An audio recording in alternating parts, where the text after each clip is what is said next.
লুচি বা পরোটার সাথে বাঙালির অতি প্রিয় সাদা আলুর তরকারি যদি থাকে তাহলে তো কোনো কথাই নেই। নমস্কার, আমি শ্বেতা, আপনারা দেখছেন রাঁধুনি শ্বেতা। আজকে আমার রেসিপি হলো সাদা আলুর তরকারি। এই রান্নার প্রধান উপকরণই হলো আলু। আমি এখানে 4টে বড় সাইজের আলু নিয়েছি।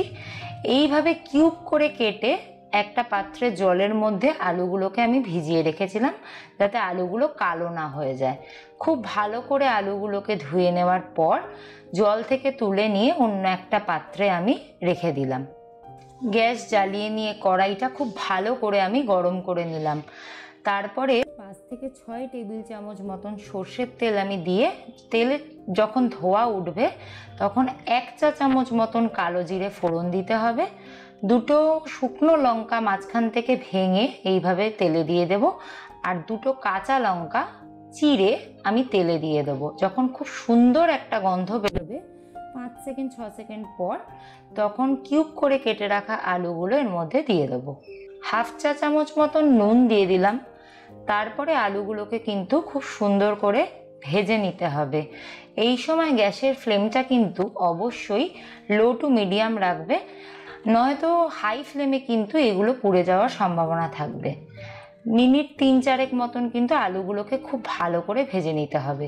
আলুর গায়ে হালকা বাদামি বর্ণ ধারণ করলে এমনভাবে জল দেবেন আলুগুলোর মধ্যে যাতে আলুগুলো এরমভাবে ডুবে থাকে। দেখুন আপনারা আমি দেখিয়েছি এটা।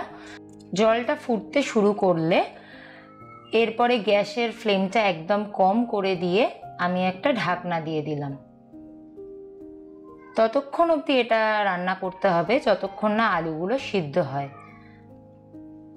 প্রায় 15 থেকে 20 মিনিট পর আমি ঢাকনা খুলে দেখে নিচ্ছি যে আলুগুলো সিদ্ধ হয়েছে কিনা।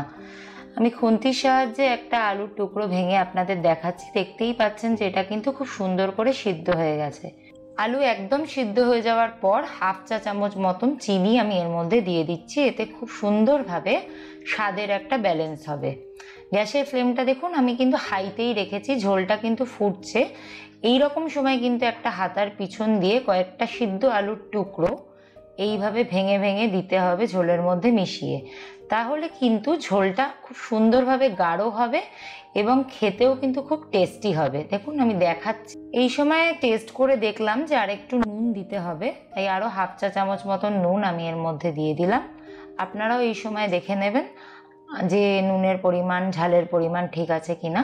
আর একটা উপর থেকে 2টো চেরা কাঁচা লঙ্কা দিয়ে দিচ্ছি। এতে কিন্তু খুব সুন্দর একটা গন্ধ বেরোয়।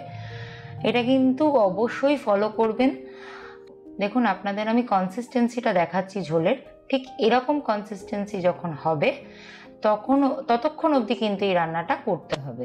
আমি কিন্তু ঝোলটা এতটাই রেখে ঢাকা দিয়ে গ্যাস বন্ধ করে স্ট্যান্ডিং টাইম দিচ্ছি প্রায় 20 মিনিট থেকে 30 মিনিটস মতো। তৈরি হয়ে গেল বাঙালির প্রিয় সাদা আলুর তরকারি আর লুচি।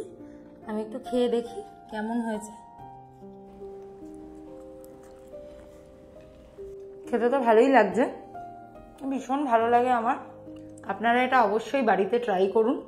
আমি জানি খুব সহজ একটা রেসিপি। আমি যেভাবে করেছি আপনাদেরকে শেয়ার করেছি আপনাদের সাথে। আমাকে জানাবেন কেমন লাগলো। ভালো লাগলে অবশ্যই লাইক করবেন এবং কমেন্ট করে আমাকে জানাবেন।